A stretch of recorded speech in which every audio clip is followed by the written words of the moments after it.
नमस्कार, मी अनुपमा खानविलकर. आपण पाहताय झी 24 तास आणि हॅलो 24 तास या कार्यक्रमामध्ये आपल्या सगळ्यांचं मनापासून स्वागत. हॅलो 24 तास मध्ये आपण लहानांपासून ते ज्येष्ठांपर्यंत बँकिंग ते शिक्षण, करिअर अशा विविध विषयांवर दररोज चर्चा करतो आणि त्या विषयातल्या तज्ञांचं मार्गदर्शन घेतो.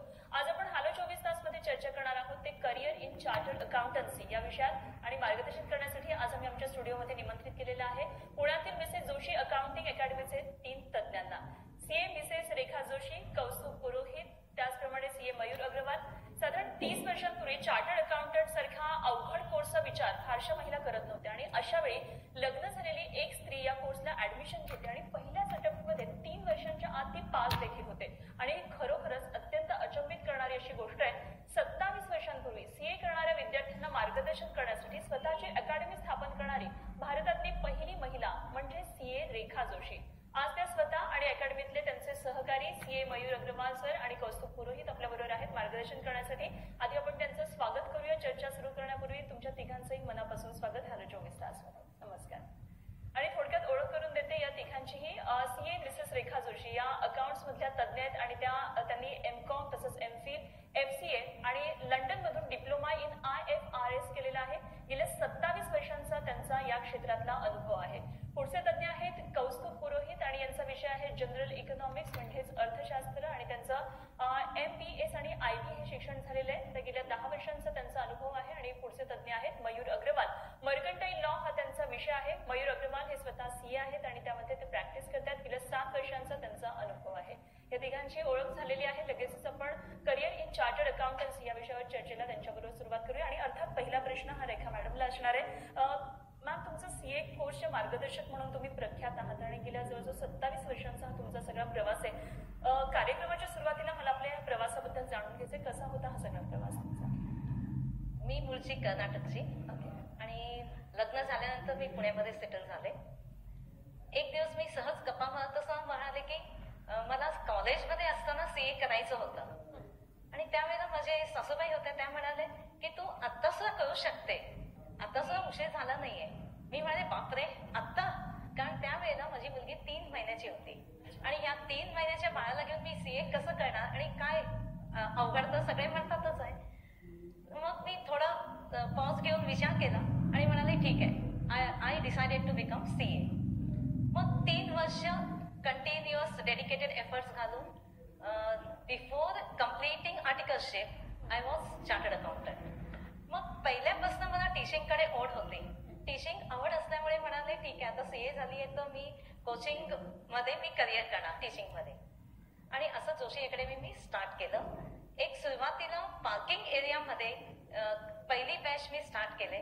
पहिल्या बॅच मध्ये माझ्याकडे फक्त 22 मुलं होती आणि मला सांगायला खूप आनंद वाटतोय 22 मुलांमध्ये सगळे सर्वजण पास झाले आणि 3 जण ऑल इंडिया मेरिट मध्ये आले. आणि पहिली बॅच 3 जण ऑल इंडिया मेरिट म्हटल्या मला उत्साहाला काय सीमाच राहिली नाही. आणि माझे बॅचेस मग एकापेक्षा एक सगळे रिस्पॉन्स चांगला मिळत गेला मला. आणि ओव्हर द पिरियड मला चांगले सहकार्य मिळाले, स्टाफ वाढवला, इन्फ्रास्ट्रक्चर वाढलं. आता जोशी अकॅडमी 10,000 स्क्वेअर फीट मध्ये ऑपरेट करते. आणि 27 वर्ष प्रवासाबद्दल बोलायचं झालं तर आतापर्यंत 1000पेक्षा जास्त मुलं चार्टर्ड अकाउंटंट बनले. काही सीए IAS ऑफिसर झालेत पुढे आणि काही in India, outside India CEO, CFO ह्या लेवलच्या ह्याच्यामध्ये ते ऑक्युपाईड आहेत. आणि एक कार पार्किंग मध्ये झालेला प्रवास, त्यावेळेला ब्लॅकबोर्ड, डस्टर आणि ट्रेडिशनल स्टाईलने माझा प्रवास स्टार्ट झाला.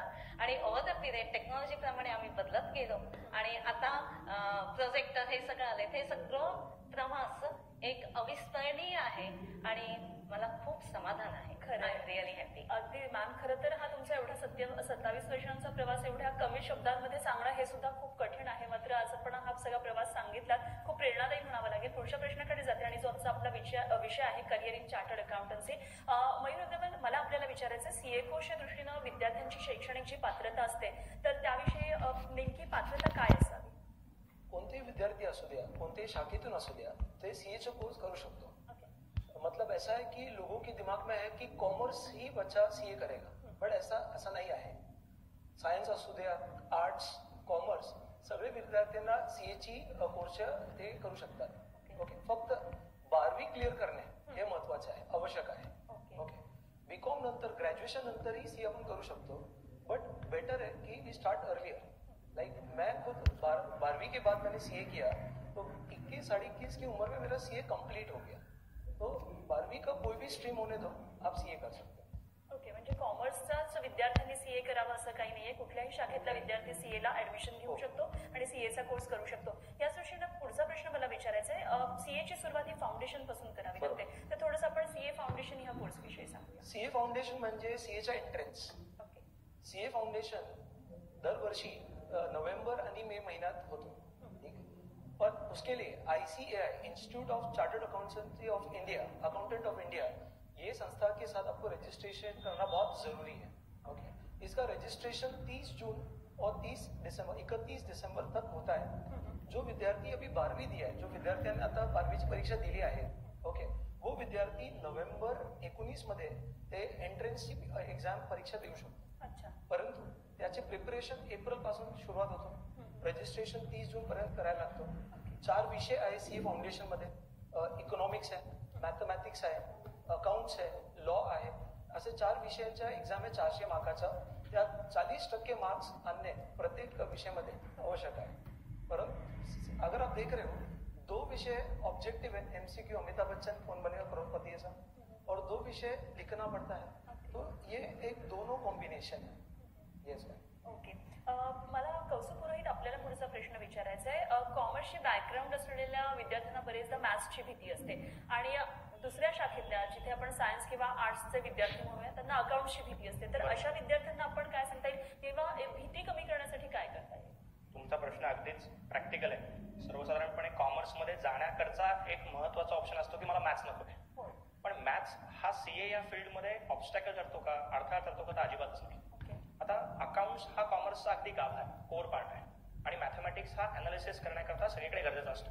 म्हणून सीएच्या कोर्स स्ट्रक्चरमध्ये अकाउंट्स आणि मॅथमॅटिक्स या दोन्हीचा समावेश आहे. पण आपल्या जोशी अकॅडमीमध्ये आपण जेव्हा काम करतो, आपल्याकडे सायन्स बॅकग्राऊंडची मुलं असतात ज्यांना अकाउंट्सचा प्रॉब्लेम असतो, कॉमर्स बॅकग्राऊंडची मुलं असतात त्यांना मॅथ्सचा प्रॉब्लेम असतो. पण आपल्या अकॅडमीमध्ये ज्या प्रकारे आपण काम करतो, लिटरली अगदी बेसिक पासून क्लासरूम मधल्या सगळ्यांना सगळ्या कन्सेप्ट क्लिअर होतील अशा प्रकारे आपण त्यांच्यापर्यंत कन्सेप्ट पोहोचवतो. अकाउंटच्या बाबतीतले अगदी बेसिक गोल्डन रूल जे असतात ते सुद्धा तिथपासून सुरुवात करून फार प्रॉब्लेम टॅली करेस्तोपर्यंत आपण सगळ्या गोष्टी मुलांपर्यंत पोहोचण्याचा प्रयत्न करत असतो. ओके, म्हणजे थोडक्यात ही भीती आपण त्यांना चांगल्या टीचिंगच्या माध्यमातून ही पूर्णपणे घालवू शकतो आणि हाच मिसेस रेखा जोशी अकॅडमीमध्ये प्रयत्न तुमचा होत असतो. अशाच पुढच्या प्रश्नाकडे जाते. सीए फाउंडेशन नंतर सीए बनेपर्यंत नेमके टप्पे काय काय असतात आणि कशा पद्धतीने टप्पे पूर्ण करावे लागतात? एकंदरीत सीए हा कोर्स बघितला तर संपूर्णपणे याच्यामध्ये 3 वेगळे टप्पे आहेत.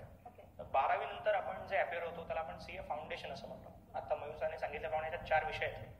सीए फाउंडेशन पूर्ण झाल्यानंतर आपण सीए इंटरमिजिएट या सेकंड लेवलला पोहोचतो, ज्यात 2 ग्रुप्स असतात. ज्याचा नियमानुसार ICAIच्या रूल्सनुसार पहिला ग्रुप झाल्यानंतर, क्लिअर झाल्यानंतर, इन्स्टिट्यूटच्या रूल्सनुसार आर्टिकलशिप, ज्याला आपण इंडस्ट्रियल प्रॅक्टिकल ट्रेनिंग असं म्हणतो, त्याला तुम्हाला रजिस्ट्रेशन करणं कंपल्सरी असतं. तुमची आर्टिकलशिप चालू असताना तुम्ही इंटरमिजिएटचा सेकंड ग्रुप क्लिअर होऊन मग तुम्ही फायनलला पोहोचता आणि मग तुमचा अभ्यास व्यवस्थित चालू ठेवून तुम्ही आर्टिकलशिप चालू असताना फायनल क्लिअर करताना तुमच्याकडे सीएची क्वालिफिकेशन आणि इंडस्ट्रियल एक्सपिरियन्स असं सगळं मिळून साधारणतः 4 वर्षाच्या आसपासचा कोर्स आहे. ओके.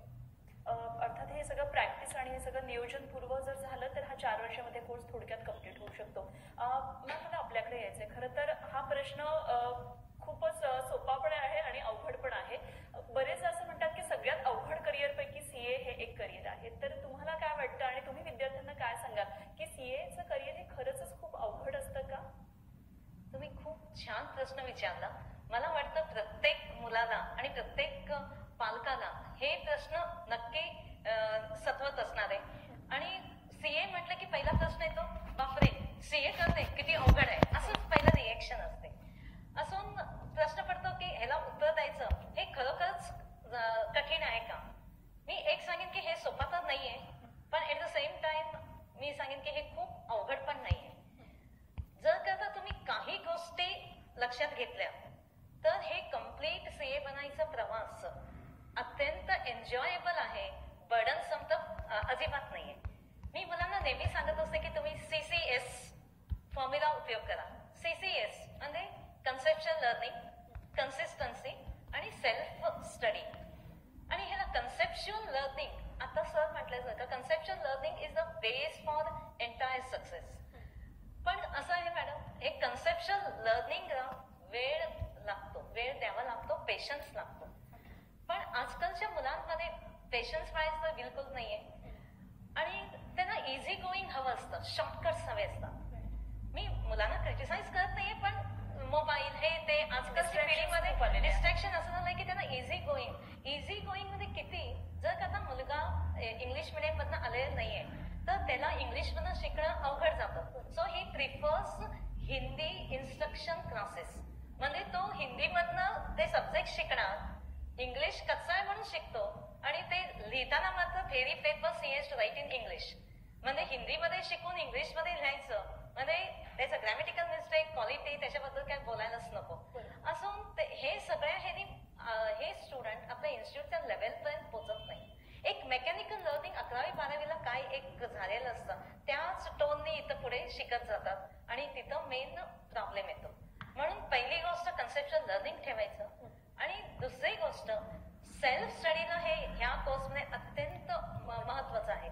मला आठवते आम्ही कधी सीए करत होतो त्यावेळेला अगदी मोजके 2-3 विषयांचे कोचिंग मिळत होते आम्हाला, सगळे विषयांचं तर नाहीच. आणि आता मुलांना इतके फॅसिलिटी झालेत, सगळ्याच विषयांचे मिळतात, रिव्हिजन लेक्चर्स असतात, पुन्हा टेस्ट सिरीज, पुन्हा युट्यूब वरती जर तुम्ही ओपन करा भरपूर मटेरियल असतं. पण मुलाचं काय होतं याच्यामध्ये सेल्फ स्टडीला इम्पॉर्टन्सच दिला जात नाही. आधी तो रेग्युलर लेक्चर अटेंड करतो, सकाळी 7 पासून संध्याकाळी 6-7 पर्यंत त्याचं रुटीन असतं, म्हणजे सेल्फ स्टडीला वेळ मिळत नाही.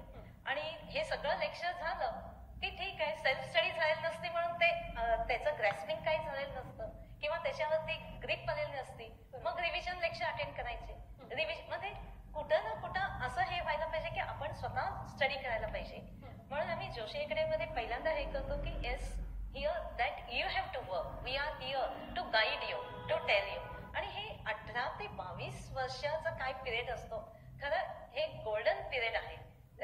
इन्व्हेस्टमेंट, करिअरचं इन्व्हेस्टमेंट असते, पण मुलांना अनफॉर्च्युनेटली त्याच्याकडे म्हणजे ते लक्ष देत नाहीत. मला वाटतं ह्याविषयी कौस्तुभ सर खूप छान सांगतात. अगदी मला हेच म्हणायचं तर मॅडमचा हा प्रवास 27 वर्षांपूर्वीचा आहे किंवा त्यांचं करिअर हे 27 वर्षांपूर्वीचं आहे. तुम्ही आत्ताच्या फळीतल्या आहात सीए, तर तुम्हाला हा कितपत फरक वाटतो? आणि दुसरी महत्वाची गोष्ट, खरंच हे अवघड आहे का?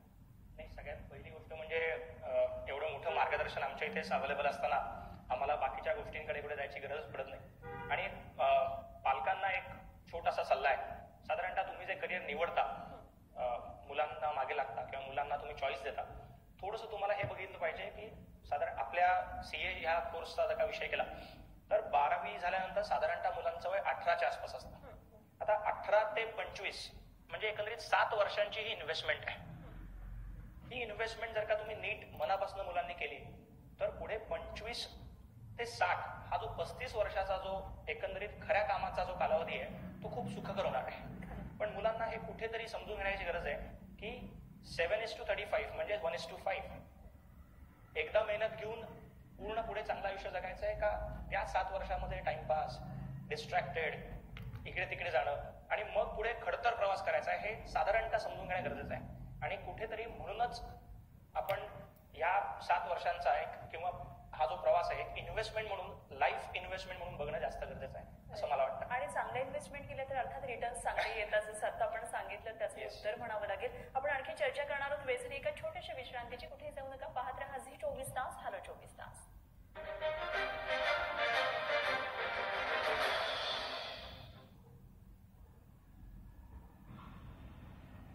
पुढे सर मला आपल्याला प्रश्न विचारायचा आहे. बाकीचे बरेच प्रोफेशनल कोर्सेस सध्या कॉमर्समध्ये आलेले आहेत, मात्र तुम्ही या प्रोफेशनल कोर्सेस बद्दल काय सांगाल किंवा का करावा हा प्रोफेशनल कोर्स? जर का आपण या कोर्सचं स्ट्रक्चर बघितलं तर तुम्हाला एक्झॅक्टली अंदाज येईल की हा कोर्स कसा महत्वाचा आहे. साधारणतः आपण एक जो नॉर्मल पॅटर्न बघतो की मुलगा किंवा मुलगी, आपण विद्यार्थी शिक्षण घेतो, शिक्षणात बराच अभ्यास केला, तो टाइम इन्व्हेस्ट होतो, पैसा इन्व्हेस्ट होतो, मग त्याच्यानंतर आपण इंडस्ट्रीमध्ये एंटर करतो.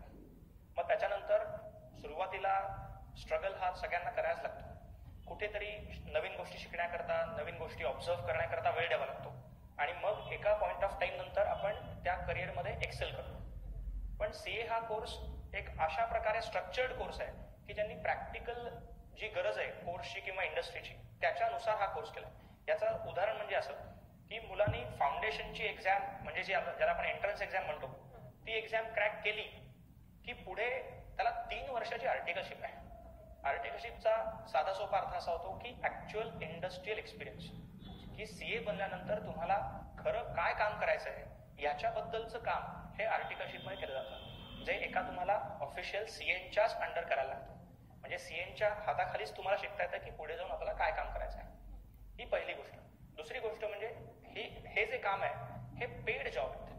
म्हणजे सीए फाउंडेशन झाल्यानंतर जेव्हा मुलगा FY ला असतो किंवा FY पास झाला असतो त्याला इंडस्ट्रीचा एक्सपिरियन्स इंटरफेस हा सुरू होतो आणि दॅट टू पेड जॉब. म्हणजे साधारणतः 3 वर्षाचा जो कालावधी आपला आहे आर्टिकलशिपचा त्याच्यामध्ये if one can manages to get good thing, जर का चांगला आर्टिकलशिपचा चान्स मिळाला तर पूर्ण शैक्षणिक जो खर्च आहे एकूण शिक्षणाचा जो सगळा खर्च आहे तो त्या आर्टिकलशिपच्या पेमेंटमधनच होतो.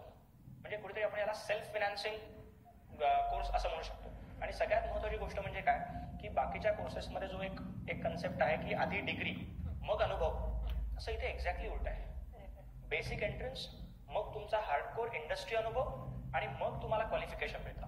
म्हणजे जेव्हा तुम्हाला क्वालिफिकेशन तुमच्या हातात घेतं तेव्हा तुमच्याकडे ऑलरेडी 3 वर्षाचा इंडस्ट्री काउंटेबल, ज्याला आपण एक्सपिरियन्स म्हणून कन्सिडर करू शकतो, असा अनुभव तुमच्या गाठीशी असतो. आणि सगळ्यात महत्वाची गोष्ट म्हणजे काही केसेसमध्ये जर का सीए पूर्ण नाही होऊ शकलं आणि मध्येच इंटरला किंवा तुम्हाला काही ब्रेक घ्यायला लागला तरी सुद्धा हा 3 वर्षाचा अनुभव तुम्हाला इंडस्ट्रीमध्ये वापरता येण्याजोगा असतो. ही या कोर्सची एक खूप सुंदर गोष्ट आहे. एक खासियत म्हणता येईल या कोर्सची. मग मला आपल्याकडे यायचंय, ऑक्सफर्ड ऑफ ईस्ट किंवा पुणे हे शिक्षणाचं माहेरघर आहे असं म्हणतात आणि 27 वर्षांपासून आपण या शहरामध्ये ही अकॅडमी चालवतात. मिसेस रेखा जोशी अकाउंटिंग अकॅडमी, अकाउंट्सची अकॅडमी, आणि यशस्वीपणे आपण हे सगळं मार्गदर्शन करतात. थोडंसं आपण तुमच्या या शैक्षणिक संस्थेविषयी किंवा अकॅडमीविषयी बोलूया. ही आमची संस्था जोशी अकॅडमी हे कम्प्लीट आम्ही 5 गोष्टींवरती ऑपरेट करतो. मी म्हणेन पंचसूत्र म्हटलं तरी चालेल. तर पहिलं कन्सेप्च्युअल लर्निंग, कारण कन्सेप्च्युअल लर्निंग हे ह्याचं बेस आहे. कुठेही आम्हाला कॉम्प्रोमाइज करून चालणार नाही. आणि त्या ह्याच्यावरती आम्ही क्लासमध्ये तरी भरपूर त्याच्याकडे प्रॅक्टिस करून घेतोय, पण त्याच्या बरोबरीने मुलांना आम्ही कायम सांगत असतो की तुम्हाला कुठलाही एक नवीन प्रॉब्लेम दिला तुम्ही स्वतः ते तुम्हाला सॉल्व्ह करता यायला पाहिजे. ह्या दृष्टीने आम्ही त्यांना त्या दृष्टीने आम्ही तयार करत असतो. म्हणजे every day 1 or 2 home exercises, आणि त्यांनी घरी गेल्यावर स्वतंत्रपणे ते करणं अपेक्षित आहे. म्हणजे त्या ह्याच्यामध्ये त्यांना कळून जातं की कितपत, म्हणजे कारण मुलगा कधी क्लासमध्ये बसले असतो, he has just the feeling, he feels मला कळतंय, मला कळलंय, पण तसं नसतं. कधी तो स्वतः सॉल्व्ह करायला जातो तेव्हाच कळतं की म्हणून हे खूप महत्वाचं आहे. आणि नंतर वीकली टेस्ट ठेवतो आम्ही. वीकली टेस्टचा मेन उद्देश की मुलांना कुठंतरी टेस्ट म्हटलं की त्यांचा कॅज्युअल अप्रोच जातो आणि एक गांभीर्य येतं त्याच्यामध्ये. म्हणजे ऑटोमॅटिकली पहिलं एका ह्याच्यामध्ये आठवड्यामध्ये काय लेक्चर झालेले असतात त्याचं ऑटोमॅटिकली रिव्हिजन होतं आणि तो वीकली टेस्ट देतो. हे 2 खूप महत्वाचे आहेत असं मला वाटतं.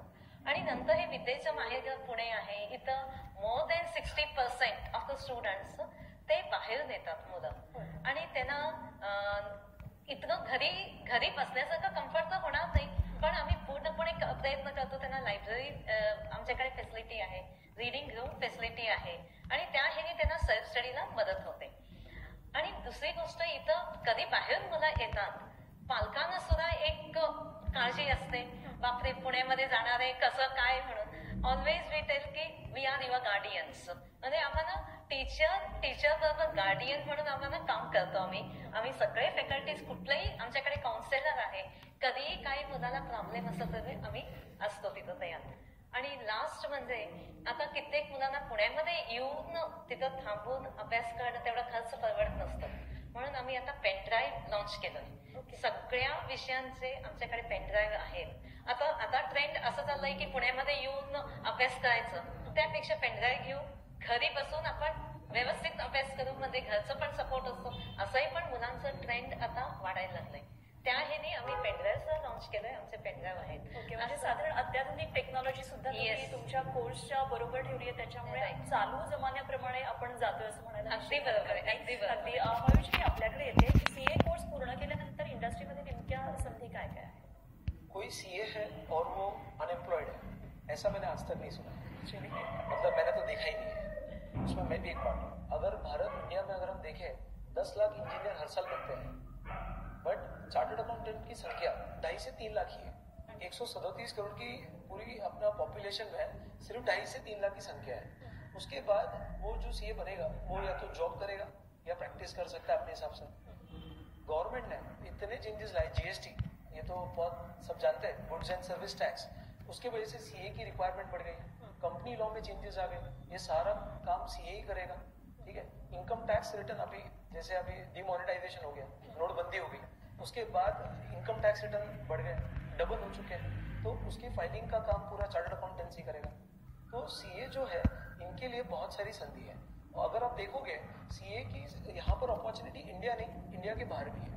म्हणजे जैसे फक्त अगर देशात कोई- नाही तर देशाच्या बाहेर सुद्धा करिअर होऊ शकतं. खरं तर हा विषय खूप मोठा आहे, बोलण्यासारखा आहे, मात्र वेळेअभावी आपल्याला इथे थांबावं लागतंय. मात्र करिअर इन चार्टर्ड अकाउंटन्सी, मला वाटतं बऱ्याच कन्सेप्ट आपल्या ह्याच्यातून क्लिअर झाल्या असतील आणि निश्चित विद्यार्थ्यांना सुद्धा चांगलं मार्गदर्शन मिळालेलं असणार आहे. आपण इथे आलात त्याबद्दल आपल्या तिघांचेही मनापासून धन्यवाद. नमस्कार.